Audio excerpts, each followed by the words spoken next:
अस्सलाम वालेकुम students, I hope आप लोग ठीक होंगे। कैसे हो वैसे पूछ लेता हूँ, कैसे हो, और उम्मीद करता हूँ आप लोग सब सही होगे, ठीक ठाक होगे, तबीयत वगैरह आप लोगों की ठीक होगी। अच्छा भाई बच्चों, हम जो है वो पढ़ने क्या जा रहे हैं, हम लोग पढ़ रहे हैं चैप्टर नंबर 2 पढ़ रहे हैं। चैप्टर नंबर 2 का हम बेसिकली चैप्टर नंबर 2 का नाम क्या है, support and movement. Support and movement के काफ़ी सारे हमने पार्ट डिस्कस किए हैं, ठीक है। इन जनरल हम एक्चुअली पढ़ क्या रहे थे, हम टॉपिक पढ़ रहे थे जो हमारे पास एक स्पेसिफिक टॉपिक था जिसका नाम था हमारे पास, हम पढ़ रहे थे डिजीज या डिसऑर्डर्स इन स्केलेटन। हम डिजीजेस को डिस्कस कर रहे थे, डिसऑर्डर्स हमने प्रॉपर्ली डिस्कस कर लिए थे। तो आपकी क्लास के अंदर या अभी के लेक्चर के अंदर हम प्रॉपर्ली इसको डिजीजेस ऑफ स्केलेटन को ख़त्म करते हैं, प्रॉपर ऑर्गेनाइजेशन के साथ कोशिश करते हैं इसको प्रॉपर्ली अच्छे से अच्छे तरीके से ही हमारे पास कवर अप हो जाए, और फिर इंशाल्लाह उसके बाद फिर हम आगे आपको फिर मस्कुलर सिस्टम स्टार्ट करेंगे एंड देन मस्कुलर सिस्टम को फर्दर आगे लेके चलेंगे। चलिए आइए स्टार्ट करते हैं। सबसे पहले हमारे पास हमने क्या पढ़ लिया था, हमने पिछली क्लास पिछले टॉपिक के अंदर या पिछले आपके पास जो पार्ट है या आपके पास लेक्चर है, लेक्चर सीरीज का जो पिछला पार्ट है उसके अंदर हमने बेसिकली कवर किया था डिस्क स्लिप। अच्छा, डिस्क स्लिप के साथ साथ हमारे पास दो मेजर डिसऑर्डर्स और हैं और उसको हमने डिटेल में पढ़ना है, फिर उसके साथ साथ हमने फिर दो और चीज़ें हमारे पास फर्दर हैं और उनको हमने डिस्कस करना। सबसे पहले हमारे पास स्पॉन्डाइलोसिस। अच्छा भाई, स्पॉन्डाइलोसिस की जब हम बात करते हैं तो स्पॉन्डाइलोसिस में हम क्या देख रहे होते हैं? स्पॉन्डाइलोसिस में जनरली हम देख रहे होते हैं कि हमारे पास thickening of intervertebral disc, intervertebral disc की थिकनिंग होना, ठीक है। यहाँ पे हमारे पास सबसे इंपॉर्टेंट पॉइंट ये है कि इंटरवर्टिब्रल डिस्क थिकन हो रही है। अब सवाल ये पैदा होता है इंटरवर्टिब्रल डिस्क थिक क्यों हो रही है, ठीक है, हार्डन क्यों हो रही है, ठीक है। एक और हमारे पास टर्मिनोलॉजी यूज की जाती है हार्ड हो जाना, ठीक है, हार्डनिंग, या एक और टर्मिनोलॉजी यूज की जाती है कैल्सिफिकेशन, ठीक है। अगर बहुत अच्छा पढ़ना चाहोगे, लेमन टर्मिनोलॉजी से बाहर निकलना चाहोगे, बायोलॉजी पढ़ रहे हो, मेडिसिन पढ़ रहे हो, तो यूजुअली हम टर्मिनोलॉजी यूज करते हैं कैल्सिफिकेशन होना, ठीक है। कैल्सिफिकेशन क्यों होती है उसकी वजह हम देखेंगे, बहुत सारी चीजें हमने डिस्कस करनी है। तो हम स्टार्ट करते हैं स्पॉन्डाइलोसिस को। सबसे पहले ये समझ लो, आपके पास इंटरवर्टिब्रल डिस्क है, हमने उसके बारे में डिटेल में पहले भी बात कर चुके हैं शायद। इंटरवर्टिब्रल डिस्क को अगर देखोगे तो इंटरवर्टिब्रल डिस्क के अंदर सबसे इंपॉर्टेंट फोकस करने वाली चीज क्या हुआ करती है? आपके पास सबसे इंपॉर्टेंट फोकस करने वाली चीज ये हुआ करती है कि जैसे आपके पास इंटरवर्टिब्रल डिस्क है, आपके वर्टिब्रल कॉलम के अंदर इस इंटरवर्टिब्रल डिस्क का एक्सटर्नल रीजन जो हुआ करता है वो हमने बात की थी कि जेली लाइक होता है, क्योंकि ये कार्टिलेज है। और कार्टिलेज हमने बात की थी कि हमारे पास क्या हुआ करते हैं, तीन तरह के कार्टिलेज होते हैं। एक हमने जॉइंट कार्टिलेज बोले थे, एक हमने बेसिकली हमने फिब्रस कार्टिलेज की टाइप पढ़ी थी, एक जनरली हमने बात की थी कि हमारे पास इलास्टिक कार्ट। अच्छा, जॉइंट कार्टिलेज को हम बेसिकली हेलाइन कार्टिलेज भी बोलते हैं। एक और फिनोमेना है, एक और सीरीज है, एक और पैटर्न है। इसके अंदर हम क्या बोला करते हैं, हेलाइन कार्टिलेज। हेलाइन कार्टिलेज मतलब हेलाइन कार्टिलेज, HAYLINE, हेलाइन कार्टिलेजेस। ये हेलाइन कार्टिलेजेस एक टाइप, इसकी टाइप है किसकी, जॉइंट कार्टिलेज की एक टाइप है। जॉइंट कार्टिलेजेस में मल्टीपल कार्टिलेज होते हैं, उसमें से एक कार्टिलेज जो है वो हमारे पास हेलाइन कार्टिलेज होता है, ये हमने पढ़ना है। दूसरी इंपॉर्टेंट फोकस करने वाली बात यह है हमारे पास कि यहाँ पे जो कार्टिलेज है वो कार्टिलेज बीच में फिब्रस है, साइड्स में जो हमारे पास है वो सॉफ्ट जेली है, तो वो बेसिकली हेलाइन टाइप हुआ करता है। तो ये हेलाइन और फिब्रस कार्टिलेज का एक मिक्सचर है, लेकिन इसमें फिब्रस कार्टिलेज ज्यादा हुआ करता है बिकॉज मैंने बताया था कि इंटरवर्टिब्रल डिस्क के सेंटर में न्यूक्लियस मौजूद हुआ करता है, ठीक है। न्यूक्लियस बहुत उसका स्ट्रॉन्ग हुआ करता है, बहुत फर्म होता है, और वही आपके पूरे के पूरे वर्टिब्रल कॉलम को स्टेबलाइज कर रहा होता है। तो यहां ये समझना जरूरी है कि क्यों हो रहा है, ये कैल्सिफिकेशन क्यों हो रही है, ये थिकनिंग क्यों हो रही है, ये हार्डनिंग क्यों हो रही है, इसकी हमने कॉजेस देखनी है। अच्छा, इसकी कॉजेस को समझने के लिए पहले मैं कॉजेस लिखूंगा यहाँ पे, ठीक है, कुछ कॉजेस आपको मेंशन कर दूंगा। इसको समझेंगे हम अगले, मतलब हम इस बोर्ड के बाद वाले हिस्से में उसको डिटेल में समझाएंगे आपको कि हो क्या रहा है, लेकिन हम अभी फिलहाल एक कंसेप्ट बिल्ड करते हैं कि देखो, अगर आपकी बॉडी के अंदर एबनॉर्मल ब्लड कैल्शियम और बोन कैल्शियम लेवल्स हो जाए तो फिर इशू होते हैं, ठीक है। फॉर एग्जांपल कंसिडर करते हैं, इसको थोड़ा सा और इलाबोरेट करता हूं। देखो, मेजर कॉज क्या होगी? मेजर कॉज होगी abnormal calcium level, abnormal calcification, ये मेजर कॉज होगी। इसके मल्टीपल रिस्क फैक्टर्स हो सकते हैं। देखो, असल कॉज क्या है? Abnormal calcification. आओ जरा एबनॉर्मल कैल्सिफिकेशन को समझें, हम जरा बहुत अच्छे से समझते हैं। देखो, आप सब मेरे साथ बहुत अच्छे से बहुत सारी चीजें समझते हुए आए हो सपोर्ट एंड मूवमेंट के अंदर। यहां एबनॉर्मल कैल्सिफिकेशन को समझना बहुत इंपॉर्टेंट है। कैसे? फॉर एग्जाम्पल कंसिडर करो आपकी बॉडी के अंदर कैल्शियम लेवल्स लो रहते हैं, ठीक है, हमने बात भी की थी। आप लोग कैल्शियम ही कम कंज्यूम करते हो। कैसे कंज्यूम कर सकते हो कैल्शियम? सबसे आसान मैकेनिज्म क्या है कैल्शियम कम कंज्यूम करने का? सबसे आसान मैकेनिज्म कैल्शियम कम कंज्यूम करने का ये है कि आप बेसिकली दूध पीना छोड़ दें या आप कोई कैल्शियम सप्लीमेंट्स ना लें, आप कुछ भी कंज्यूम ही ना करें, ठीक है। सो आपकी बॉडी के अंदर, ब्लड के अंदर कैल्शियम लेवल्स लो होना शुरू हो। अब होता क्या है, जब आपके आसान तरीके से समझा रहा हूं, फिर इसको हम इलाबोरेट करके डिटेल में पढ़ेंगे। जब आपकी बॉडी के अंदर कैल्शियम जाएगा नहीं तो ऑटोमेटिकली वो कैल्शियम बोन में तो जा नहीं रहा होगा, ठीक। अब आपकी बॉडी को क्या चाहिए? आपकी बॉडी को दो एक्टिविटीज लाजमी करनी है। मेरे तमाम बच्चे ये बात पढ़ चुके हैं। नर्व इंपल्स में जितनी भी कंडक्शन होती है, जो साइनेप्स के अंदर कंडक्शन हो रही होती है, वो हो रही होती है कैल्शियम के थ्रू। कैल्शियम साइनेप्स के अंदर क्या करता है? मूवमेंट करवाता है न्यूरोट्रांसमीटर्स की। ये बात हमने सबने पढ़ी थी कि कैल्शियम चैनल्स के थ्रू कैल्शियम वापस से मूव कर जाता है प्री साइनेप्टिक न्यूरॉन के अंदर। जब वो प्री साइनेप्टिक न्यूरॉन के अंदर मूव कर जाता है तो वहां से रिलीज हो जाते हैं हमारे पास क्या? न्यूरोट्रांसमीटर्स। वो न्यूरोट्रांसमीटर्स जो वहां से रिलीज हुए होते हैं, वो न्यूरोट्रांसमीटर्स बेसिकली क्या कर जाते हैं? वो न्यूरोट्रांसमीटर्स, अगर हम आसान बिल्कुल ही इजी टर्मिनोलॉजी के अंदर यूज करें, बिल्कुल आसान अल्फाज में बोलें, वो जो न्यूरोट्रांसमीटर्स हमारे पास रिलीज हुए होते हैं, वो न्यूरोट्रांसमीटर्स क्या करते हैं? बेसिकली जाके जो अगला न्यूरॉन होता है, पोस्ट साइनेप्टिक न्यूरॉन होता है, उसको एक्साइट कर देते हैं और फिर हमारे पास वहां से इंपल्स आगे फर्दर निकल जाते हैं। तो हमारी बॉडी के अंदर एक तो नर्व इंपल्स के अंदर यानी इंपल्स कंडक्शन में क्या चाहिए? कैल्शियम चाहिए। दूसरा हम मैकेनिज्म अभी पढ़ेंगे एप्टीट्यूड के हवाले से, लेकिन आपको इंटर के हिसाब से नॉलेज होनी चाहिए, इतना पता होना चाहिए कि कैल्शियम एक और जगह बहुत जरूरी है। वो कहां पे है? मस्कुलर कंट्रैक्शन में। जब हम मसल कंट्रैक्शन की बात करते हैं, जब हम मस्कुलर कंट्रैक्शन की बात करते हैं, मसल्स है मेरे पास, मसल्स के अंदर कैल्शियम रोल प्ले करता है, बहुत इंपॉर्टेंट रोल प्ले करता है। हाउ? ये समझना जरूरी है कि मसल के अंदर कैल्शियम कैसे इंपॉर्टेंट रोल प्ले कर रहा है। फॉर एग्जाम्पल कंसिडर करो कि हमारी बॉडी के अंदर कैल्शियम मसल है, मसल के पास कैल्शियम कैसे काम करता है? मसल के पास कैल्शियम इस तरीके से काम करता है कि कैल्शियम बाइंड होता है ट्रोपोनिन के साथ। फिर हम आगे चल के पढ़ेंगे वो ट्रोपोनिन ट्रोपोमायसिन कॉम्प्लेक्स जो हमारे पास होता है, एक्टिन ट्रोपोमायसिन कॉम्प्लेक्स वहां से हमारे पास एक्ट करता है। फिर उसके बाद वो स्लिट्स बनती हैं और सब कुछ कॉन्ट्रैक्शन।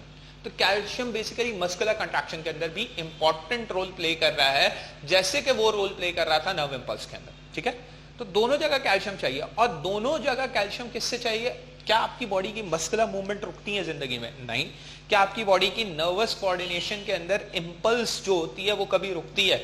नहीं। ये दोनों चीजें जो हैं आपकी बॉडी के अंदर कभी भी नहीं रुकती। तो आपकी बॉडी को हर वक्त आपके मसल्स को और आपकी इंपल्स कंडक्शन के लिए न्यूरॉन्स को हर वक्त कैल्शियम की जरूरत है।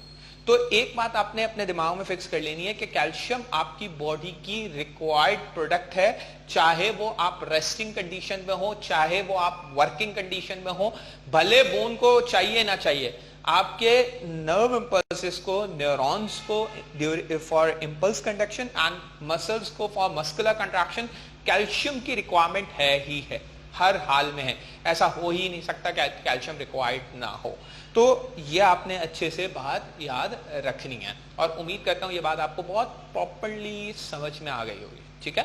सो नंबर वन, आपको इस बात से बहुत अच्छे से क्लैरिफाई होनी चाहिए ये बात, और आपके दिमाग में बिल्कुल क्लियर होना चाहिए कि कैल्शियम तो जरूरी है, ठीक है। अब कैल्शियम इस काम के लिए जरूरी है। दूसरा, हमें कैल्शियम बोन के लिए चाहिए, बिल्कुल चाहिए, हर हाल में चाहिए सर। अब क्या हो अगर आपकी बॉडी के अंदर आप कैल्शियम कंज्यूम ना करो?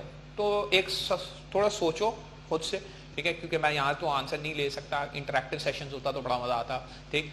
लेकिन खुद से सोचो, अगर कैल्शियम आपके ना तो मसल को मिल रहा है ना नर्व इंपल्स को मिल रहा है, तो आप तो कोमा में चले जाएंगे, जा सकते हैं। तो फिर क्या करेगी आपकी बॉडी? आपकी बॉडी या तो बोन से कैल्शियम निकाल के ब्लड में लेकर आने शुरू कर देगी, ताकि ब्लड के जरिए से उनको मसल को और न्यूरॉन्स को दे दिया जाए। या तो एक काम ये कर सकती है। दूसरा काम ये हो सकता है कि आपकी कैल्शियम रिक्वायरमेंट बढ़ा दी जाए, किसी तरीके से भी बढ़ाई जा सकती है कैल्शियम रिक्वायरमेंट, कैसे भी किसी भी तरीके से बढ़ सकती है कैल्शियम रिक्वायरमेंट, उसके मल्टीपल हमारे पास कॉजेज हो सकते हैं। तो अगर आपकी बॉडी के अंदर कैल्शियम लेवल नॉर्मल ना हो तो फिर क्या होता है? या तो कैल्शियम लो है, जैसे अभी हमने बात की कि कैल्शियम ही नहीं कंज्यूम करें। दूसरा, कुछ तरह के लोग होते हैं कैल्शियम बहुत ही कंज्यूम कर रहे होते हैं। बहुत कैल्शियम कंज्यूम करने का मतलब क्या है? बहुत कैल्शियम कंज्यूम करने का मतलब है, मतलब बहुत सारे ऐसे लोग होते हैं जो एक्चुअली मिल्क कंजम्पशन उनकी बहुत ज़्यादा होती है, मीन्स के वो 2 kg इन अ डे और 3 kg इन अ डे इस तरीके से भी मिल्क कंज्यूम करते हैं। और कुछ लोग होते हैं वो मिल्क कंजम्पशन को छोड़ के वो, जैसे उन्हें ये हमारे पास जितने भी अगर हम बोलें कैल्शियम सप्लीमेंट्स हैं उनमें बड़ा मजा आ रहा है, ठीक है। जैसे CSC किसी को, मैंने एक पेशेंट को रिकमेंड की, तो जिसको मैंने रिकमेंड की उससे मैंने बोला कि आपने दिन में एक जो है वो टैबलेट जो है वो नॉर्मल पानी लें, ठंडा पानी ले लें भले, ठीक है, अच्छा सा उसके अंदर डिजोल्व कर लें और फिर उसके बाद उसको यूज़ करें।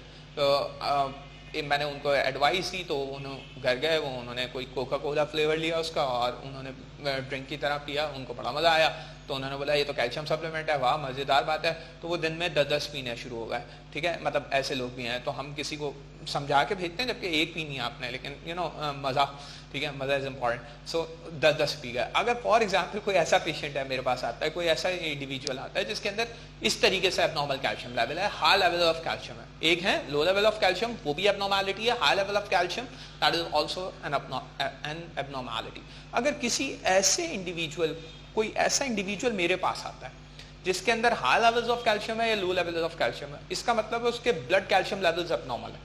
जब एबनॉर्मल ब्लड कैल्शियम लेवल होते हैं तो होता क्या है, आपकी वो बॉडी पार्ट्स जहां पे कैल्सिफिकेशन होना जरूरी नहीं होता, फॉर एग्जांपल कार्टिलेज, कार्टिलेज में कैल्सिफिकेशन की जरूरत ही नहीं है, कभी भी कार्टिलेज में कैल्सिफिकेशन की जरूरत नहीं पड़ती बेटा, ठीक है। कार्टिलेज क्या है, सॉफ्ट टिश्यू है ना, सॉफ्ट बोन है ना, तो हम इसको जनरली कंसिडर करते हैं ना कि क्या होगा, फ्रेजाइल होगा, सॉफ्ट होगा, इतना हार्ड नहीं होगा, इसके अंदर कैल्शियम नहीं होगा, इसके अंदर मिनरलाइजेशन मैंने बात की थी अप टू मिनिमम होती है, हमने बोला था बिल्कुल जीरो होती है, जीरो के आसपास, ठीक है, बट फिर भी हम कंसिडर करें हमें हमारे पास इस तरीके से। तो अब अगर कैल्शियम जाके डिपॉजिट हो, अब क्या है, एबनॉर्मल कैल्शियम लेवल है, तो जब एबनॉर्मल कैल्शियम लेवल होते हैं तो वो एबनॉर्मल कैल्शियम लेवल करते क्या है, वो इधर उधर से कैल्शियम पकड़ के बॉडी के उन पार्ट्स में ले जाते हैं जहां पे उनकी डिपोजिशन की जरूरत नहीं है। तो वो क्या करेंगे, वो हमारे पास जाके कार्टिलेज के अंदर क्या होना शुरू हो जाएंगे, डिपॉजिट होना शुरू हो जाएंगे। दूसरी बात, नंबर 1 एबनॉर्मल कैल्सिफिकेशन इस वजह से हो रहा है। नंबर 2, देखो जब कैल्शियम लेवल एबनॉर्मल होंगे तो कैल्शियम वहां जाना शुरू हो जाएगा जहां पे उसे नहीं जाना, ठीक। अब कार्टिलेज, कौन सा कार्टिलेज, सारे कार्टिलेज में हो सकता है, सारे कार्टिलेज में बिल्कुल हो सकती है, हार्डनिंग भी हो सकती है, थिकनिंग भी हो सकती है, लेकिन क्या ऐसा हो सकता है, क्या ऐसा मैकेनिज्म है कि आपकी बॉडी के अंदर सबसे ज्यादा वेट कहां पे आ रहा है, आपके वर्टिब्रल कॉलम के ऊपर, सबसे पहले सबसे ज्यादा वेट कहां पे आता है, वर्टिब्रल कॉलम के ऊपर, फिर उसके बाद कहां पे आता है, नी के ऊपर, और लास्टली हमारे पास कहां पे आता है, मैं हमेशा बोलता रहा हूं एंकल्स के ऊपर। तो हमने किस तरीके से पढ़ना होता है, vertebral column, knee and ankles, इस तरीके से हमने पढ़ा। तो फॉर एग्जाम्पल आपके किसी भी बॉडी पार्ट पे आ रहा है, तो अब क्या होगा, या तो एक्स्ट्रा कैल्सिफिकेशन हो सकती है आपके वर्टिब्रल कॉलम पे, या तो एक्स्ट्रा कैल्सिफिकेशन हो सकती है नी के ऊपर, या एक्स्ट्रा कैल्सिफिकेशन हो सकती है एंकल के ऊपर। तो कहीं पे भी एक्स्ट्रा कैल्सिफिकेशन बिल्कुल हो सकती है, यस हो सकती है, एक्स्ट्रा कैल्सिफिकेशन कहीं पे भी हो सकती है। तो जब हमारे पास एबनॉर्मल कैल्सिफिकेशन होना शुरू हो जाए, और एबनॉर्मल कैल्सिफिकेशन क्यों हो रही है, नंबर 1 हमने पॉइंट नंबर 1 क्या पढ़ा, पॉइंट नंबर 1 पढ़ा हमारे पास क्यों हो रही है, कि हमारे पास एबनॉर्मल ब्लड कैल्शियम है। मैं यहाँ पे मेंशन कर रहा हूँ, ठीक है, एबनॉर्मल ब्लड कैल्शियम,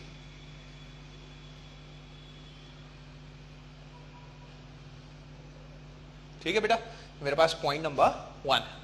दूसरा पॉइंट मेरे पास क्या है, एबनॉर्मल ब्लड कैल्शियम के अलावा, ठीक है, दूसरा पॉइंट और हम क्या देख सकते हैं, और ये हो सकता है कि फॉर एग्जांपल किसी को ट्रॉमा हो जाए, किसी की बैकबोन के अंदर, ठीक है, कोई डिसलॉजमेंट हो जाए, कोई चेंज आ जाए, कोई किसी वजह से कोई हिट कर जाए, कोई चीज फ्रैक्चर हो जाए, ठीक है, छोटे मोटे, अब वहां पे कैल्शियम आएगा, ऑब्वियसली वहां पे हमारे पास टिश्यू किस तरीके से हील होता है, या अभी हम अगले मतलब इंशाल्लाह इस बोर्ड के बाद दोबारा जब मैं बोर्ड दूंगा पॉज के बाद हम पढ़ेंगे, तो वहां पे हमारे पास हीलिंग के दौरान भी एबनॉर्मल कैल्सिफिकेशन, ट्रॉमा हुआ, ट्रॉमा से हीलिंग होने शुरू हुई, ठीक है, one of the most important thing is trauma से हीलिंग हो रही थी, हीलिंग के दौरान भी एबनॉर्मल कैल्सिफिकेशन होने के चांसेस होते हैं, यस, अगर हीलिंग के दौरान भी एबनॉर्मल कैल्सिफिकेशन हो गई तब भी नुकसान हो जाएगा।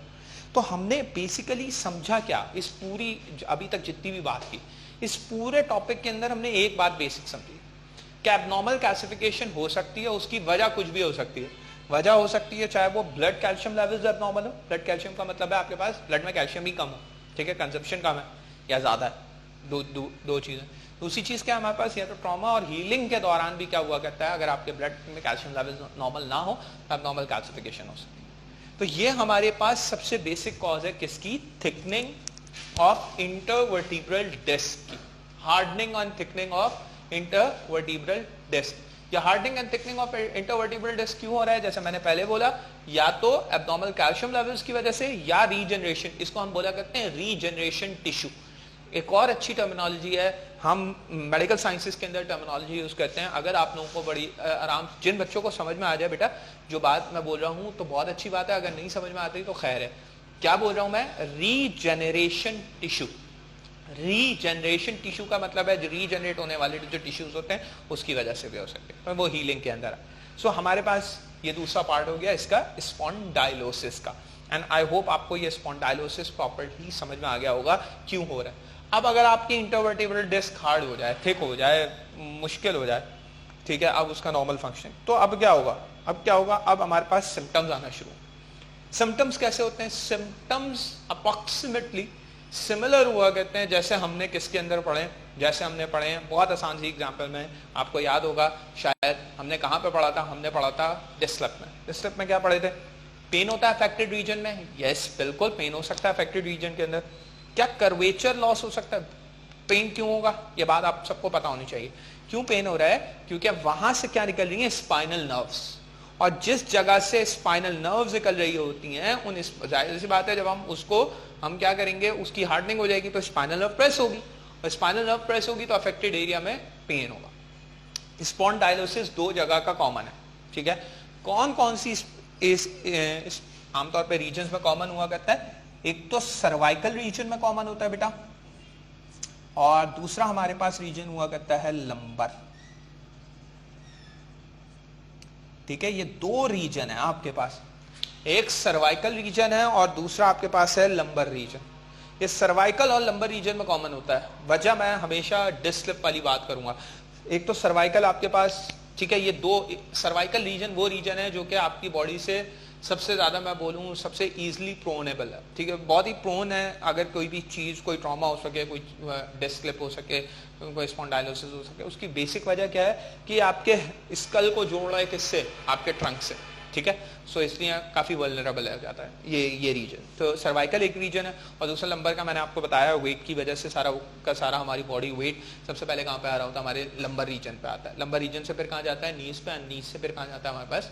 फिर फर्दर अगर हम बात करते हैं तो हमारे पास एंकल्स पे जाता है। तो हमने ये याद रखना है कि अफेक्टेड रीजन में लाजमी पेन होगा, और उसकी वजह क्या है? मैंने जैसे बताया, स्पाइनल नर्व प्रेस होना एक मेजर कॉज है उसकी, ठीक है। फिर साथ साथ हमारे पास कर्वेचर ऑफ स्पाइन, ठीक है। जाहिर सी बात है जब आपकी एक जो कि थिक नहीं है कार्टिलेज, थिन कार्टिलेज हो, कार्टिलेज को फ्लेक्सिबल होना चाहिए जिसकी वजह से आपकी मूवमेंट, मोबिलिटी आती है, तो जब वो जाएगी तो फिर तो ऑटोमेटिकली आपका पूरा का पूरा कर्वेचर ऑफ स्पाइन जो होता है वो डिस्टर्ब हो जाता है। साथ साथ मैंने क्या लिखा है? Postural problems. बिल्कुल, आप फॉर एग्जांपल हमारा एक पॉस्चर होता है, पॉस्चर मेंटेन करने का तरीका क्या होता है? पॉस्चर मेंटेन करने का कुछ इस तरीका ये होता है कि फॉर एग्जांपल हम अपने चेस्ट को प्रॉपर्ली ब्रॉडेड रखते हैं, ठीक है, और फिर हमारे पास फॉर एग्जांपल कंसिडर करते हैं, अब ये फॉर एग्जांपल कंसिडर करते हैं यहाँ से हमारे पास इस तरीके से हम खड़े होंगे। इस तरीके से खड़े होने से होता क्या है कि हमारे पास ये जो लंबर रीजन होता है ये अंदर की तरफ चला जाता है, फिर हमारे पास ये जो हमारे पास थोरैसिक रीजन होता है ये बाहर, ऐसे लंबर रीजन अंदर, फिर थोरैसिक रीजन बाहर, और फिर उसके बाद हमारे पास सर्वाइकल। और हम अपने हेड को स्टिल रखते हैं ताकि हमारा सर्वाइकल थोरैसिक वाले प्लेन पे आ सके, ठीक है बेटा। तो इस तरीके से हम कोशिश करते हैं इस चीज़ को हम इस तरीके से मैनेज करें।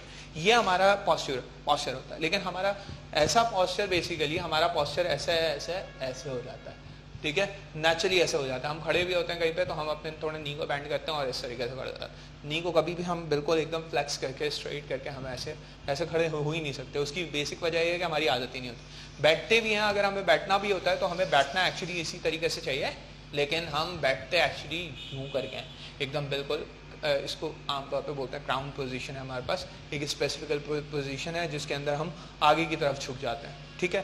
तो ये हमारे पास, ये तो नेचर है, ये तो हमारी आदत हो गई इस वजह से, ठीक है। चेयर्स पे बैठने का तरीका होता है, चेयर्स आपको दी जाती हैं, इंशाल्लाह पहली क्लास में आओगे, पहली क्लास में तुम लोगों को सही से चेयर पे बैठना सिखा दूंगा इंशाल्लाह, ठीक है। लेकिन एक चेयर पे बैठने का तरीका है, उसको प्रॉपर्ली बनाया आपके लिए, डिजाइन किया गया आपके स्पाइन के लिए, बट हमारे वाले बैठते यूं करके कहीं ना कुछ लिख रहे होते हैं, ठीक है। लिखने का तरीका यहीं से होता है, ठीक है। आपके हाथ लंबे हैं ना बेटा, वहां तक जा रहे होंगे ना, ठीक है। ऐसा तो नहीं है ना कि आप वहां लिख रहे हैं, सेम, सो आप आराम से लिख सकते हैं। लेकिन हमारे बच्चे क्योंकि उनको यहाँ से दिख के लिखना होता है तो वो उसको मतलब उसके करीब के चले जाते हैं, तो ऐसा भी होता है। फॉर एग्जाम्पल तो इस वजह से हमारे पास पोस्टीरियर प्रॉब्लम्स भी आते हैं, इस वजह से भी थिकनिंग हो सकती है और हार्डनिंग हो सकती है। यस, अब हमने पढ़ना है इसकी ट्रीटमेंट।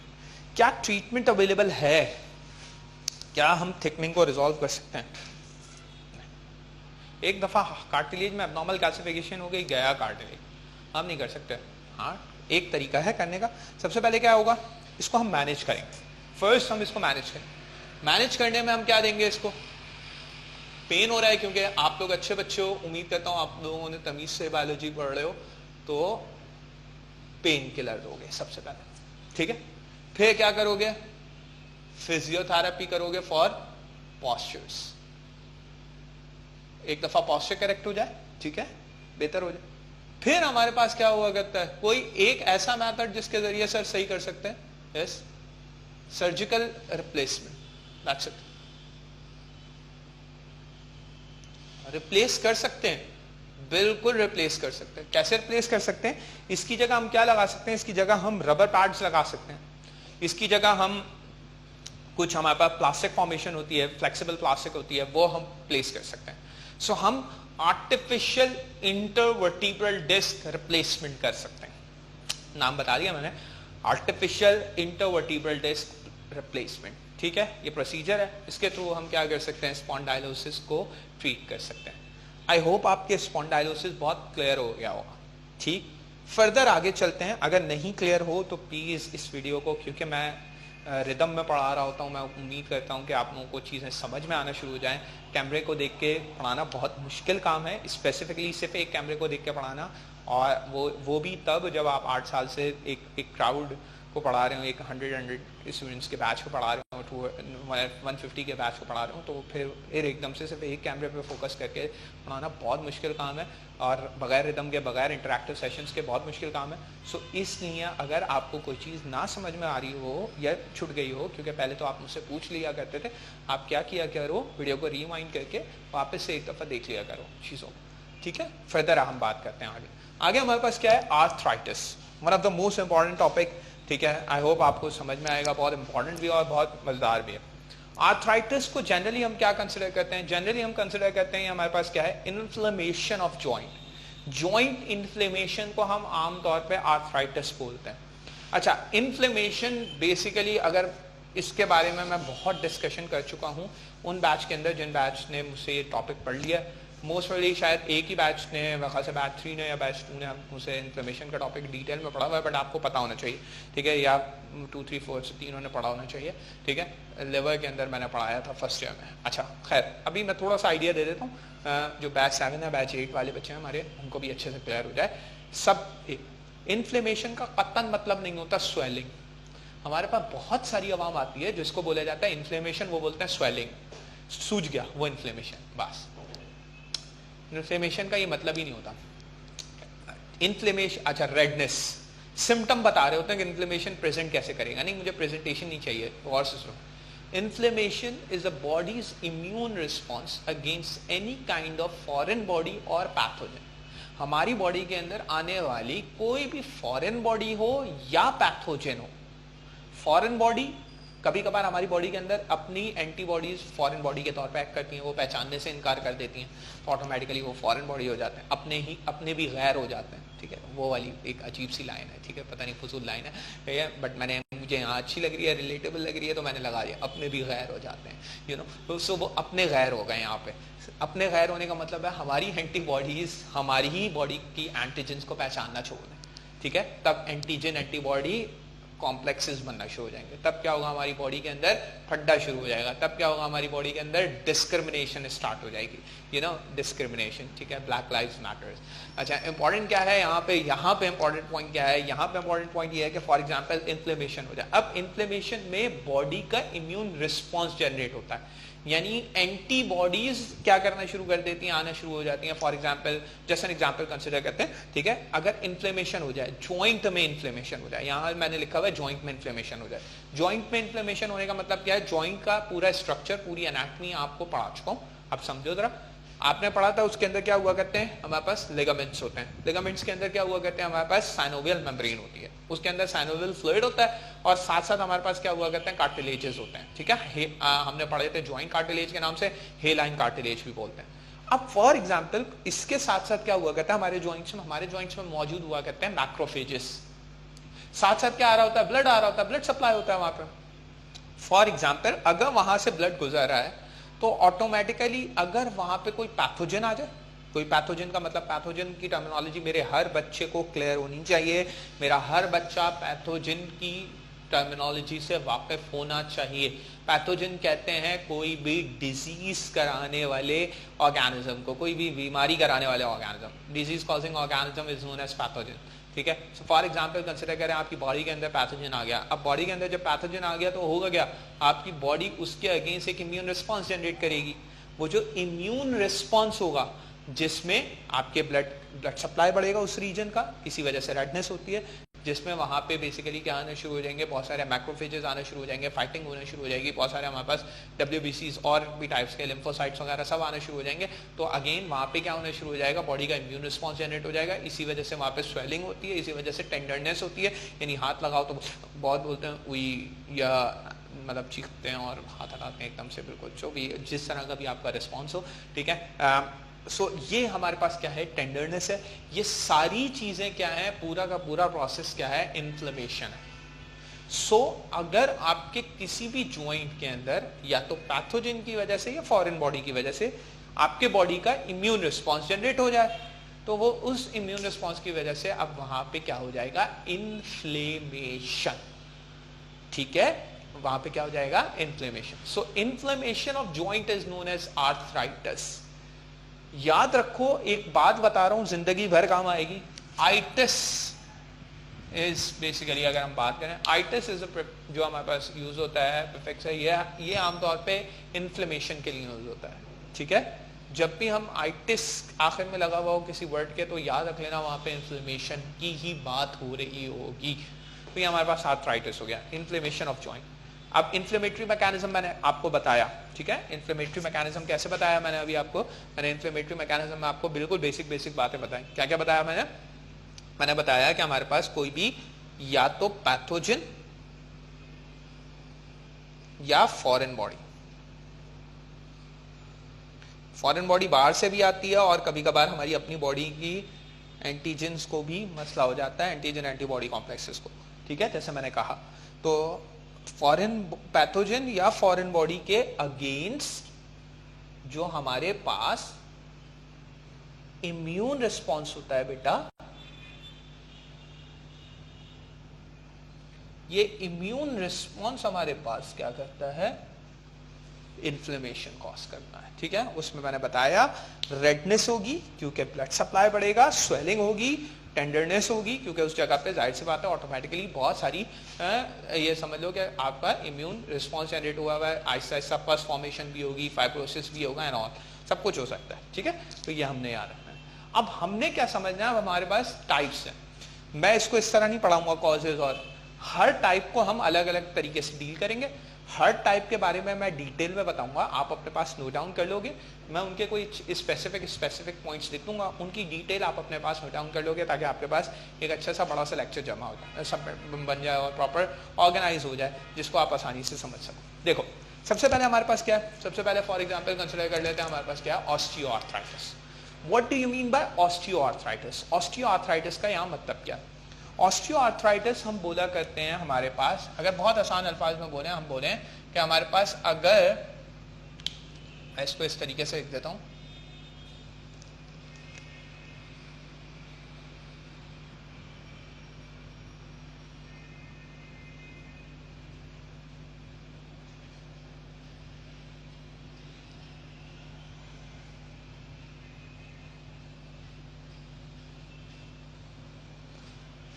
जो जॉइंट रीजन पे बोन होती है, ठीक है, हर जॉइंट के ऊपर के प्रॉक्सिमल डिस्टल एंड्स होते हैं बोन के, हमने ये बात पढ़ी है, प्रॉक्सिमल डिस्टल एंड आने चाहिए। प्रॉक्सिमल एंड ये रहा, अगर इस बोन की बात करें ह्यूमरस का, और डिस्टल एंड ये रहा। फॉर एग्जांपल अगर हम बात करते हैं, हमने यहां से बात कर लेनी है, आसान सी बात करते हैं। जैसे एन एग्जांपल कंसीडर करो, ये बोन है मेरे पास, ठीक है, इस बोन का ये प्रॉक्सिमल, ये डिस्टल एंड है इसका, ये प्रॉक्सिमल एंड है, ठीक है। अगर इस ज्वाइंट के इन्फ्लेमेशन की वजह से, ज्वाइंट पे तो इन्फ्लेमेशन हो रहा है, लेकिन ज्वाइंट पे एक्चुअली इन्फ्लेमेशन कहां पे हो रहा है, या तो डिस्टल बोन पे हो रहा है या फिर क्या हो रहा है, प्रॉक्सिमल बोन पे हो रहा है। डिस्टल और प्रॉक्सिमल बोन को इन्वॉल्व करना शुरू कर दे अगर इन्फ्लेमेशन, और वो जॉइंट रीजन के आसपास हो तो हम उसको क्या बोलते हैं, ऑस्टियोआर्थराइटिस।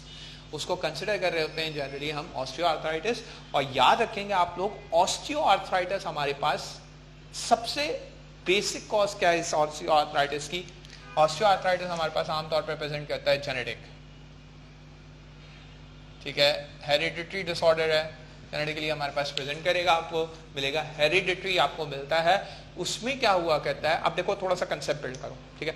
फॉर एग्जाम्पल कोई बच्चा है हमारे पास, ठीक है, यंग एज में आता है। अब मैंने ये ऑस्टियोआर्थराइटिस वहाँ डिटेल में डिस्कस इसीलिए नहीं किया था क्योंकि मुझे यहाँ डिस्कस करना है और तरीके से हो जाएगा। देखो कोई यंग इंडिविजुअल मेरे पास आता है, यंग इंडिविजुअल मीन्स क्या, कोई बच्चा है, चिल्ड्रन है, ठीक है, एक चाइल्ड है अराउंड 1.5 ईयर्स का, 1 ईयर का, मेरे पास आता है और बोलते हैं उसकी जो बोन है वहाँ पे, ठीक है, बोनी रीजन के अंदर स्वेलिंग्स होने शुरू। क्यों? क्योंकि बोन एबनॉर्मली ग्रो कर रही है, प्रॉपर ग्रो नहीं कर रही है।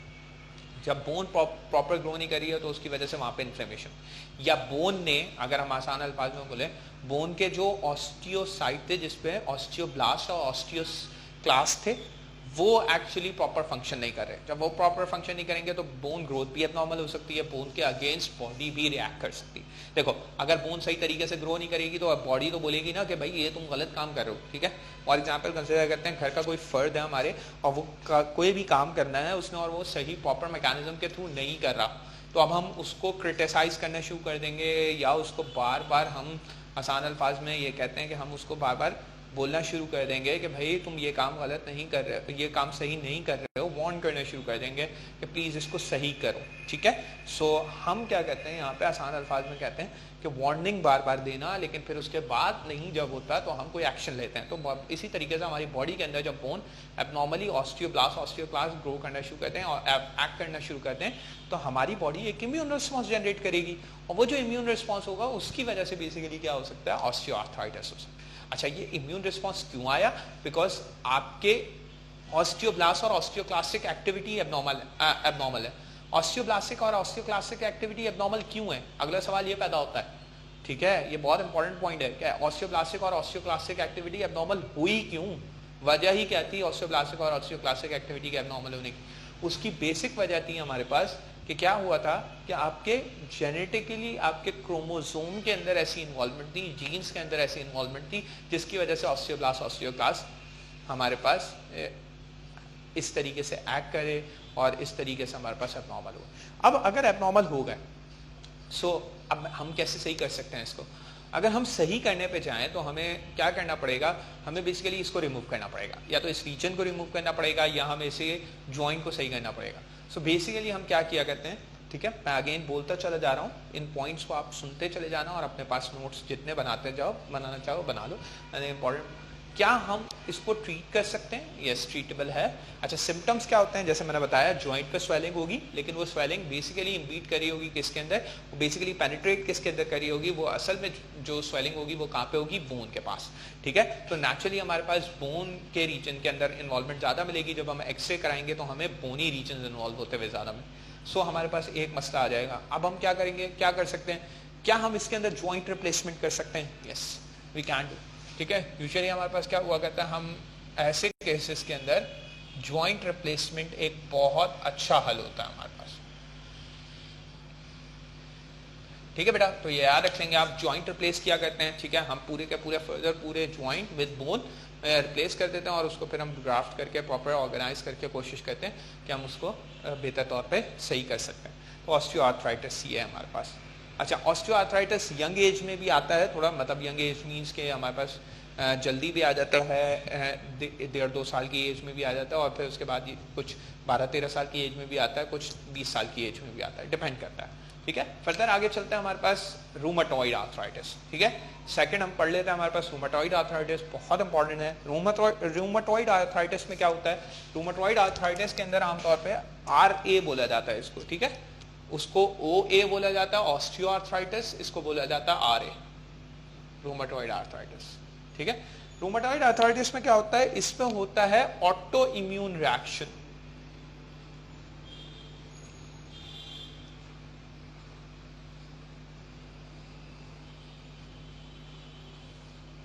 अच्छा, मेरे हर बच्चे को ऑटो इम्यून रिएक्शन समझ में आना चाहिए। ऑटो इम्यून रिएक्शन क्या होता है? जैसे मैं अभी बात कर रहा था, हमारी बॉडी ने हमारे, फॉर एग्जांपल कंसिडर करते हैं, हमारी बॉडी ने पहचानने से इनकार कर दिया, हमारे अपने भी गैर हो गए। हुआ क्या? होता क्या? हमारी एंटीजेंस होती हैं और हमारी एंटीजेंस को स्पेसिफाई करती है हमारी एंटीबॉडी, यानी मेरी जो एंटीजेंस है उनको स्पेसिफिकली मेरी एंटीबॉडीज जानती होंगी कि ये डॉक्टर मार्स के एंटीजन हैं और ये हम डॉक्टर मार्स की एंटीबॉडीज हैं, तो हम आपस में फड्डा नहीं करेंगे भाई, ठीक है? हम बाहर वालों से लड़ सकते हैं लेकिन आपस में फड्डा नहीं करेंगे। सो एंटीजन और एंटीबॉडी हमारी मेरी मैच करती हैं, तो दे आर कंफर्टेबल कि वो आराम से अपना अपना काम कर रही हैं। मैं बता रहा हूँ अंदर है ऐसे ही सब कंफर्टेबल, ठीक है? फॉर एग्जाम्पल कंसिडर करते हैं, अब रूमेटॉइड आर्थराइटिस में क्या होता है? रूमेटॉइड आर्थराइटिस में हमारे पास जो वो कंफर्टेबिलिटी फैक्टर है ना, वो खत्म हो जाता है, वो जो आइडेंटिफिकेशन फैक्टर है वो खत्म हो जाता है। और जैसे ही आपकी बॉडी के अंदर कंफर्टेबिलिटी फैक्टर या आइडेंटिफिकेशन फैक्टर खत्म हो जाएगा, तो अब होगा क्या? अब आसान सा फिनोमेना या आसान सा मैकेनिज्म ये होगा कि आपकी ही बॉडी के अंदर आपकी एंटीबॉडीज अपनी एंटीजेंस के अगेंस्ट रिएक्ट करना शुरू कर देंगे। तो इसको बोलते हैं ऑटो इम्यून। खुद से इम्यून सिस्टम पागल हो गया या खुद से इम्यून सिस्टम अजीब तरीके से रिएक्ट करना शुरू हो गया। कैसे अजीब तरीके से रिएक्ट करना शुरू हो गया? वो एंटीबॉडी अपनी ही बॉडी की एंटीबॉडी बोल रही है एंटीजन को, तुम कौन हो भाई, हम जानते ही नहीं है तुम्हें तो हम जब तक मार नहीं देंगे जान से तब तक हम बाहर नहीं निकालेंगे। एंटीजन बोल रहे हैं कि भाई हम अपनी बॉडी नहीं, फिर वो बोल रहे तुम कौन हो, ये तुम कौन हो, और अपने गैर हो गए और मसाइल हो गए। वहाँ पे मसाइल क्या होंगे, हमारे पास इश्यूज क्या होंगे, वहाँ पे क्या होना शुरू हो जाएगा? आपकी बॉडी का इम्यून रिस्पॉन्स आपकी बॉडी के ही अगेंस्ट। इसी तरीके से अब ज्वाइंट्स में कैसे होता है? फॉर एग्जाम्पल आपके ज्वाइंट के अंदर मैक्रोफेज है, वो मैक्रोफेज आपकी ज्वाइंट की जो एंटीबॉडीज हैं उनको भी जानते हैं और एंटीजेंस को भी जानते हैं, लेकिन वो क्या हो जाए, एबनॉर्मली एक्ट करना शुरू कर दें। उनके अंदर कोई ऐसा चेंज आए जिसकी वजह से वो क्या करना शुरू कर दें। आमतौर पे ये जेनेटिक चेंजेस होते हैं। बड़ी मजेदार बात बताऊं आपको, आरए के मेजर चेंजेस जो होते हैं वो हमारे पास जेनेटिक चेंजेस होते हैं, ठीक है? यहाँ मैं मेंशन कर देता हूँ।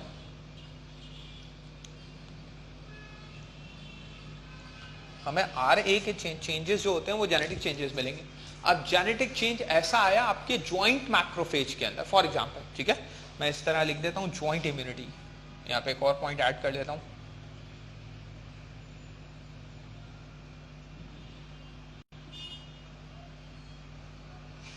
ज्वाइंट इम्यूनिटी के अंदर ऐसा चेंज आया हमारे पास कि ज्वाइंट इम्यूनिटी की वजह से क्या हुआ, यहां पे ज्वाइंट की इम्यूनिटी अगेंस्ट ज्वाइंट एक्ट करना शुरू हो गई। अब ज्वाइंट क्या होना शुरू हो जाएगा? डिस्टर्ब होना शुरू, इन्फ्लेमेशन होना शुरू, बोन खराब होना शुरू हो जाएंगी, पूरे के पूरे ज्वाइंट्स खराब होना शुरू हो जाएंगे। अब ऐसे पेशेंट्स हमारे पास प्रेजेंट कैसे करते हैं, ठीक है? ये तो मैंने आपको कॉज बता दिया ना, वजह बता दी कि हो क्या रहा है। अब हमारे पास दूसरा पॉइंट आता है सिम्टम्स। जैसे हम पढ़ते हैं कॉज इज सिम्टम। सिम्टम्स में हम क्या देखेंगे? पेशेंट आपके पास कैसे आएगा? पेशेंट आएंगी यूजुअली हमारे पास फीमेल्स होती हैं मेजरली, ठीक है? वो बोलेंगी कि हम इसे बोलते हैं मॉर्निंग स्टिफनेस। बोलेंगे हम सुबह उठते हैं और सुबह उठते हुए जब हम बेड से उतर रहे होते हैं तो ना तो हमारे पाँव काम कर रहे होते हैं ना तो हमारे हाथ काम कर रहे होते हैं, बहुत शदीद दर्द होता है। ये मैं तुम लोगों वाली बता नहीं रहा हूँ, तुम लोग लेजी हो इसलिए ऐसा है, ठीक है? कहीं तुम लोग खुद को सोचो अरे यार ये तो हमारे साथ भी होता है, हम भी सुबह उठते हमें भी लगता है कि ऐसा ऐसा हो रहा है, कुछ हमारे साथ भी कुछ मसला है, हमारे तो हाथ पैर काम ही नहीं कर रहे होते, ठीक है? वो तुम लोगों का लेजीपन है, ठीक है? वो तुम लोग एकदम लेथार्जिक हो, वो तुम लोगों ने कुछ करना ही नहीं होता जिंदगी में, इसलिए तुम लोगों का ऐसा फील हो रहा होता है, ठीक है? तुम 1.5 घंटा आराम से पहले फोन यूज करते हो बेड के ऊपर, फिर फोन को साइड में रख के फिर उठते हो, फिर बोलते हो अब दिन शुरू हुआ है, ठीक है? और उसके बाद भी तुम्हें खाने पीने के अलावा कोई काम नहीं होता। जनरली बोल रहा हूँ, ठीक है? और कोई ऐसा बच्चा ऑफेंड नहीं कर जाना जो पढ़ता हो बहुत ज्यादा, बेटा आपके लिए नहीं बात है। तो फॉर एग्जाम्पल कंसिडर करते हैं अब ऐसा सिनारियो है, ऐसी सिचुएशन। अब ऐसी सिचुएशन में भी अगर हम बात करें तो हमारे पास क्या है कि आपकी ज्वाइंट की स्पेसिफिक इम्यूनिटी है, जैसे हम बात करें, ठीक है? अब क्या हुआ, क्या प्रेजेंट करेंगे? मॉर्निंग स्टिफनेस के साथ। पेशेंट आएगा मॉर्निंग स्टिफनेस के साथ। फीमेल ज़्यादा होती है, मेल्स में कम होता है, बट आता है, ठीक है? मेल्स में भी आता है, 3:1 का रेशियो है। बट हमारे पास कैसे आएंगी? Morning stiffness. फिर वो बोलेंगी जैसे जैसे हम दिन ब दिन काम करते रहते हैं आहिस्ता आहिस्ता वो इम्प्रूव होता चला जाता है और हम सही होते चले जाते हैं। जैसे जैसे हम काम करना शुरू कर देते हैं वो दर्द आहिस्ता आहिस्ता गायब होना शुरू हो जाता है और हमें फिर दर्द महसूस नहीं होता और हम फिर फिर वो रात को लेटेंगे और फिर उसके बाद, ठीक है। साथ साथ उनके जॉइंट्स जो होंगे उनके अंदर मूवमेंट रिस्ट्रिक्ट हो जाएगी, स्पेसिफिक मूवमेंट होती है, सारी मूवमेंट नहीं होती, अगर मूवमेंट ज़्यादा करें तो पेन बहुत होता है, ठीक है। ऐसे पेशेंट्स हो, फिर हम उनके मल्टीपल एग्जाम टेस्ट कराते हैं, RA फैक्टर्स चेक करते हैं, बहुत सारी चीज़ें चेक करते हैं। इसे उर्दू में बोलते हैं गठिया की बीमारी। घटिया बीमारी नहीं है, अगेन बोल रहा हूँ, बहुत सारे बच्चे उल्टा सीधा समझ के चले जाते हैं, घटिया बीमारी नहीं है, गठिया की बीमारी, ठीक है। गठिया, ठीक है, गाफ टे हे ये अलिफ इस तरीके से लिखते हैं, गठिया की बीमारी, ठीक है। कोई उल्टा घटिया वटिया नहीं लगा देगा, मैं पहले बता रहा हूँ। तो दैट इज गठिया की बीमारी, ठीक है। और गठिया की बीमारी में एक्चुअली क्या हुआ करता है, सो हमारे पास क्या होगा, हमारे पास उनकी जो फिंगर्स होंगी वो भी हमें टेढ़ी, मतलब इन शॉर्ट अगर हम बोलें इस तरीके से टेढ़ी होती हुई, ठीक है, उर्दू में टेढ़ी बोलते हैं मेरे ख्याल से इसको, ठीक है, यस। और हमारे पास जनरली कंसिडर करते हैं, साथ साथ उनके यहाँ पे नोट्स मिलते हैं। नोट्स का मतलब है उर्दू में उसको बोलते हैं हम, यहाँ पे हम क्या मिलेगी, स्वेलिंग मिलेगी, आसान अल्फाज में बोल, ठीक है। नोट्स मिलेंगे हमें, डिविएटेड फिंगर्स मिलेंगी, डिविएशन का मतलब है हमारे पास टेढ़ी हो जाना, ठीक है। तो डिविएटेड फिंगर्स होंगी, नोट्स के साथ होंगी, और साथ साथ हमारे पास जॉइंट मूवमेंट कम होगी। फिर उनको हम क्या करते हैं, क्या इसकी ट्रीटमेंट है, यस, इसकी ट्रीटमेंट भी है प्रॉपर। हम क्या करते हैं, इसके अंदर कुछ मेडिसिन देते हैं,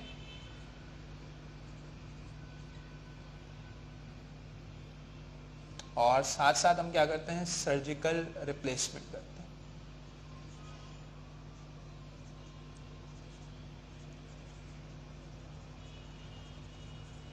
इसके अंदर भी जॉइंट रिप्लेस होता है, ठीक है। फर्दर हमारे पास क्या आ जाते हैं, दो छोटे छोटे और हैं, बड़े आसान है, ठीक है।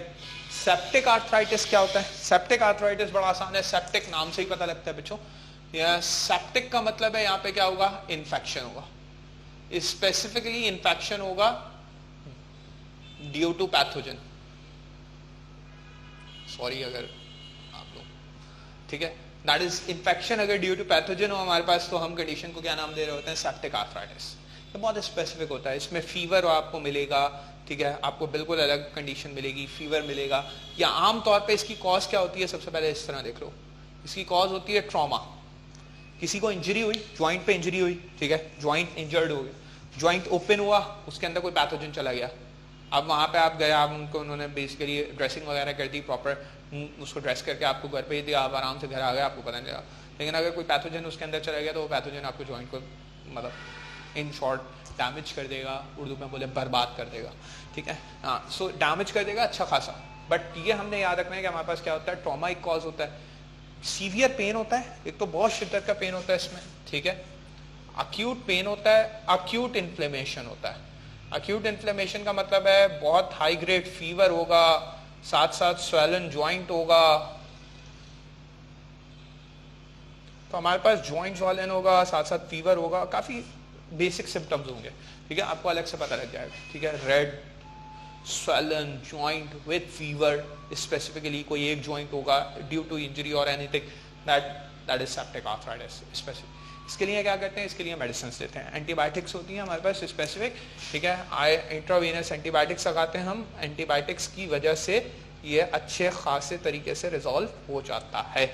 नेक्स्ट हमारे पास क्या है, गाउटी आर्थराइटिस है, जल्दी से हम इसको देख लेते हैं, फिर हमारे पास आगे चलना है। हमने गाउटी आर्थराइटिस की बात करते हैं, तो गाउट को हम टर्मिनोलॉजी तब यूज करते हैं जब हम बोलते हैं यूरिक एसिड डिपॉजिट हो जाए, ठीक है, अगर हमारी बॉडी के अंदर यूरिक एसिड लेवल हाई हो। अच्छा, अब सारे बच्चे जो भी बैच होगा, आप सब मुझसे यूरिक एसिड पढ़ चुके होंगे। हमने पढ़ा था अमोनिया, हमने पढ़ा यूरिया, और यूरिया के बाद हमने पढ़ा यूरिक एसिड। तो हमारे पास अमोनिया यूरिया हमने बात की थी कि हमारे पास क्या है, वाटर के अंदर डिजॉल्व हो जाते हैं साथ। यूरिक एसिड क्या हमारी बॉडी में प्रोड्यूस होता है, यस। यूरिक एसिड आता कहाँ है, हमने बहुत बात की थी इसके ऊपर कि अगर हम यूरिया कंजम्पशन ज्यादा करेंगे तो ऑटोमेटिकली अमोनिया कंजम्पशन करेंगे, प्रोटीन कंजम्पशन ज्यादा करेंगे तो यूरिक एसिड हमारे पास नेचुरली बढ़ जाएगा। और कुछ हमारे पास वेजिटेबल्स हैं, उनसे भी यूरिक एसिड आ रहा है। तो अगर आपकी बॉडी के अंदर यूरिक एसिड लेवल्स हाई हो, तो एक तो रीनल स्टोन्स हो सकते हैं, किडनी स्टोन नहीं, रीनल स्टोन्स, यानी आपके पूरे रीनल सिस्टम के अंदर कहीं पे भी स्टोन हो सकता है। दूसरा इंपॉर्टेंट क्या हो सकता है, आपको गाउटी आर्थराइटिस हो सकता है। आपके ज्वाइंट के अंदर क्या होगा, जैसे एन एग्जाम्पल कंसिडर कर रहे हैं, ज्वाइंट के अंदर क्या होगा, ज्वाइंट के अंदर जो कार्टिलेज होंगे ना, उन कार्टिलेज में बेसिकली यूरिक एसिड डिपॉजिट हो जाएगा। और अगर वहां पे यूरिक एसिड डिपॉजिट हो रहा है ना बेटा, तो फिर बड़ा मसला हो जाएगा। कैसे मसला हो जाएगा सर? कार्टिलेज जब हार्ड हो जाएंगे उसकी वजह से, तो फिर तो मूव ही नहीं करेगा। यस, अक्सर आप लोगों ने सुना होगा यूरिक एसिड ज्यादा होने की वजह से उनके जोड़ काम करना छोड़ गए, उनके जॉइंट्स काम करना छोड़ गए। उसकी बेसिक वजह क्या है? उसकी बेसिक यही वजह है कि क्या हुआ कहता है, high level of uric acid आपके जॉइंट कार्टिलेज को डैमेज कर देता है। जब जॉइंट कार्टिलेज डैमेज हो जाएगा तो स्टिफनेस लास्ट में होगी, जॉइंट स्टिफनेस लास्ट में होगी, अब मूव ही नहीं किया जाएगा। ठीक है, एंड स्पेसिफिकली ये नी को टारगेट करता है। स्पेसिफिकली किस में होता है? ओल्ड एज में, मैन या वुमेन में होता है। और अगर हम चले जाएं हाइपरटेंशन से इसका काफी लिंक है, जैसे हम पढ़ चुके हैं renin angiotensin and loss on mechanism में, कि फिर वो फिर हमारे पास उससे भी बड़ा इफेक्ट आता है। किडनी के ऊपर फर्क पड़ेगा तो ऑटोमेटिकली यूरिक एसिड लेवल आपके हाई होना शुरू हो जाएंगे। सो दैट्स हाउ ये हमारे पास दो मेजर डिसऑर्डर हैं। मैं उम्मीद करता हूँ मैंने बहुत प्रॉपरली ऑर्गेनाइज करके इनको डिटेल में पढ़ाया है, सारे पॉइंट्स डिस्कस किए हैं। यस, कुछ मटेरियल क्योंकि बहुत छोटा है हमारे पास, आप लोग भी नहीं हो और हम पूरा लिख भी नहीं सकते उस तरीके से, मैंने पढ़ाया सब है। आप प्लीज अपने पास नोट्स इसके जरूर बना दें। यहाँ पे हम पॉज लेंगे, छोटा सा पॉज होगा और उस पॉज के बाद हम फौरन से आगे स्टार्ट करें। यहाँ पे आप लोग स्टॉप करके एक पॉज लेके, बल्कि पॉज करके आप अपने पास जितना भी मटेरियल है वो सारा कॉपी कर लो एंड देन उसके बाद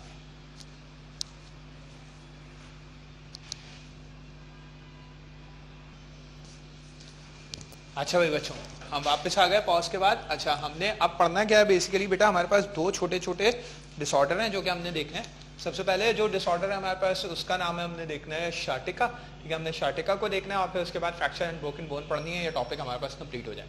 देखो, शार्टिका को स्कायाटिका बहुत लोग प्रोनाउंस करते हैं, स्कायाटिका, स्कियाटिका, पता नहीं क्या क्या प्रोनाउंस कर रहे होते हैं। ठीक है, इसकी जो करेक्ट प्रोनाउंसिएशन है आप जिंदगी में हमेशा याद रखेंगे, मैं आपको बता रहा हूं, इसकी करेक्ट प्रोनाउंसिएशन है शार्टिका, शार्टिका। ठीक है, स्कायाटिका नहीं, it is pronounced as sciatica. Sciatica actually क्या है, हमारे पास एक शार्टिक नर्व है।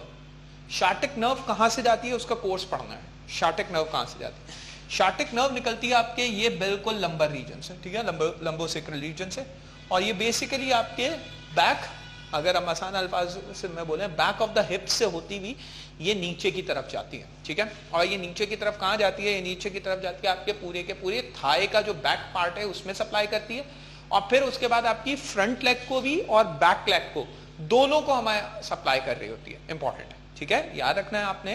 नंबर 1 पॉइंट क्या बताया मैंने, हमारे पास शार्टिक नर्व है। शार्टिक नर्व कहां से निकलती है? मैंने जैसे बताया आपको, शार्टिक नर्व निकलती है हमारे पास वर्टिब्रल कॉलम से। वर्टिब्रल कॉलम के कौन से रीजन से? लंबोसेक्रल रीजन से। और यहां से निकलने के बाद ये बेसिकली जा रही होती है इनर थाई से होती हुई, मतलब इन बैक हिप है ना, हिप रीजन का जो इनर रीजन है, इनर हिप से होती हुई ये जाती है बैक ऑफ द थाई, और बैक ऑफ द थाई से जाती है नी के ऊपर जाके ये डिस्ट्रीब्यूट हो जाती है दोनों साइड पे। बैक ऑफ द लेग भी जाती है और फ्रंट ऑफ द लेग भी जाती है। एंटीरियर मसल्स को भी, पोस्टीरियर को भी, और लेटरल मसल्स, तीनों को सप्लाई करती है। और फिर साथ साथ कहां जाती है? फुट में जाती है। अगर आपके पास क्या हो तो ये नर्व कोर्स हो गया हमारे पास। अगर आपके पास क्या हो, कोई भी कॉज हो सकता है, कॉज देखो आप, कॉज हो सकता है डिस्क स्लिप स्पॉन्डाइलोसिस, यानी लंबर रीजन में डिस्क स्लिप हो जाए तब भी शार्टिक नर्व प्रेस होगी। स्पॉन्डाइलोसिस हो जाए तब भी शार्टिक नर्व प्रेस होगी। दोनों कंडीशन में शार्टिक नर्व प्रेस होगी। और मैं स्पॉन्डाइलोसिस और डिस्क स्लिप बहुत डिटेल में पढ़ा चुका हूं, अब नहीं बताऊंगा कुछ भी। सबको आना चाहिए कि स्पॉन्डाइलोसिस में थिकनिंग हो रही है, डिस्क स्लिप में डिस्क अपनी जगह से हट गई है, रप्चर हो गई है, स्लिप हो गई। तो अब क्या होगा? शार्टिक नर्व प्रेस होगी। जब शार्टिक नर्व प्रेस होगी तो ऑटोमेटिकली क्या होगा? पूरी की पूरी शार्टिक नर्व के अंदर क्या होगा? पेन होगा, और आपको पूरी की पूरी लेग पेनफुल मिलेगी। एक तो ये कॉज है। दूसरी क्या होती है? शार्टिक इंजरी। ठीक है, एक और चीज होती है, शार्टिका की वजह से शार्टिक इंजरी भी होती है। ठीक है, ये समझा रहा हूं यहाँ पे, देखो इसको मैं इस तरीके से लिख देता हूँ, ये शार्टिक इंजरी है।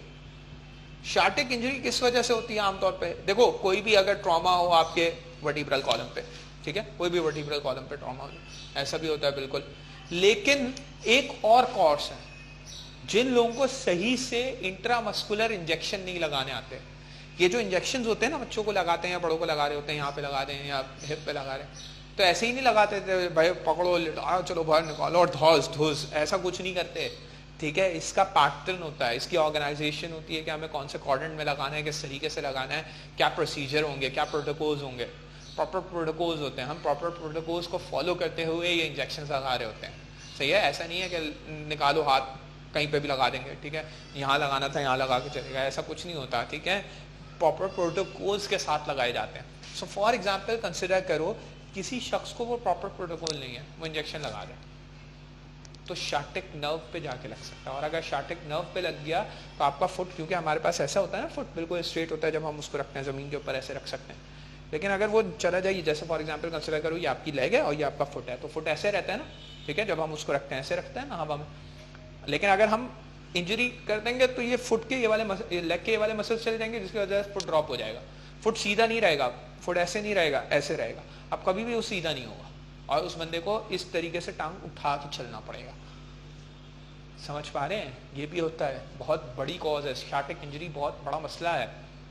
इसकी वजह से क्या हो सकता है? इसकी वजह से पेनफुल लिम्स हो सकती हैं, जैसे मैंने बोला हमारे पास पेनफुल लोअर लिम हो सकती है, साथ साथ इसकी वजह से और क्या हो सकता है हमारे पास सर, और हमारे पास ये कंडीशन हो सकती है कि लिम्ब, अगर हम आसान अल्फाज में बोलें, लिम्ब खराब होने की, या लिम्ब के अंदर डिफॉर्मिटी भी आ सकती है। डिफॉर्मिटी का मतलब है अब ये सही तरीके से काम नहीं करेगी, इसकी फॉर्मेशन सही नहीं रही, ठीक है, बहुत सीवियर पेन होता है बैक टू लिम्ब, ठीक है, लिम्ब में भी होता है और बैक में भी होता है, और साथ साथ लिम्ब डिफॉर्मिटी भी हो, ये सारा लोअर लिम्ब का सिनारियो, कोई भी अपर लिम्ब नहीं है इसमें, ठीक है, लोअर लिम्ब है। So this is a condition जो कि बेसिकली या तो डिस्क स्लिप स्पॉन्डाइलोसिस की वजह से हो रही है या शार्टिक इंजरी की वजह से हो रही है। शार्टिक इंजरी क्या है? अगर एक दफा शार्टिक नर्व डैमेज हो जाए, तो आप लोगों को मैं पढ़ा चुका हूं, एक दफा न्यूरॉन डैमेज हो जाए तो वो कभी भी अपने आप को रिपेयर नहीं कर सकता, इररिपेयरेबल है, ठीक है, ये इसको हम रिपेयर नहीं कर सकते, ठीक है, याद रखना आपने, ठीक है। इंपॉर्टेंट क्या है, शार्टिक नर्व डैमेज हो जाती है तो फिर पूरा का पूरा कोर्स डिस्टर्ब हो जाता है। क्या ट्रीटमेंट करेंगे भाई? मैनेज करेंगे, ठीक है, पेन किलर्स, फिजियोथेरेपी से, यहाँ मैं लिख देता हूँ लेकिन आपको पता होना चाहिए मैनेज करने का मतलब क्या होता है, पेन किलर और फिजियोथेरेपी, इस तरह लिख देता हूँ, ठीक है। तो फिजियोथेरेपी और पेन किलर्स करते हैं हम, ठीक है, साथ साथ हम क्या करते हैं, डिस्क को रिप्लेस कर देते हैं, या तो डिस्क को रिप्लेस कर देंगे न। अच्छा, अगर शार्टिक नर्व इंजरी हो जाए तो क्या हम इसको ट्रीट कर सकते हैं? यस, इसको भी ट्रीट कर सकते हैं, हम नर्व ट्रांसप्लांटेशन कर सकते हैं। सो आई होप आपको ये समझ में आया होगा, उम्मीद करता हूँ, क्योंकि आपने पढ़ा हुआ है, बस मुझे इसको लिंक करना था चीज़ों को, तो मैंने यहाँ पे लिंक कर दिया। फर्दर अगर हम बात करते हैं हमारे पास फ्रैक्चर और ब्रोकन बोन, ये जरा देख लेते हैं, वहाँ पे थोड़ा इसके हीलिंग प्रोसेस पढ़, ठीक है, हीलिंग प्रोसेस हम आगे भी पढ़ सकते हैं, मसले वाली बात नहीं है, बट हम थोड़ा सा आइडिया ले लेंगे। फ्रैक्चर बोन क्या होती है? देखो सबसे पहले तो ये समझ लो, तीन बोन्स है, तीन डायग्राम्स नहीं है, उनका मैं फर्क समझ। देखो यहाँ पे क्या है, यहाँ पे क्रैक है, क्रैकिंग बोन है। फॉर एग्जाम्पल इसको उर्दू में बोलते हैं बाल आ जाना, ठीक है। फॉर एग्जाम्पल, जैसे एग्जाम्पल कोई ट्रॉमा हुआ है, कोई इंजरी हुई, जिसकी वजह से क्या हुआ, आपके सिर्फ एक क्रैक आ गया और उस क्रैक ने अपनी जगह नहीं छोड़ी है, तो वो क्रैक वापस से हील हो जाएगा खुद ब खुद, ठीक है। यहाँ पे क्या आएंगे, यहाँ पे हमारे पास, अभी मैं पढ़ाता हूँ प्रोसेस किस तरीके से होता है, ठीक है। क्या करेंगे, होता क्या है, हीलिंग प्रोसेस थोड़ा साथ साथ सुनते चले जाना है। अभी पहले मैंने फ्रैक्चर बोन पढ़ा। फ्रैक्चर्ड बोन क्या है? फ्रैक्चर में क्या होता है, क्रैक तो आता है, लेकिन क्रैक के साथ साथ वो अपनी स्पेस छोड़ देता है। क्रैकिंग ऑफ बोन प्लस इसके साथ स्पेस फॉर्मेशन। अगर स्पेस बन जाए क्रैक होने के साथ साथ, तो हमारे पास, इसको हम क्या नाम दिया करते हैं, इसको हम नाम दिया करते हैं, इसको हम कंसिडर कर रहे होते हैं कि हमारे पास क्या है,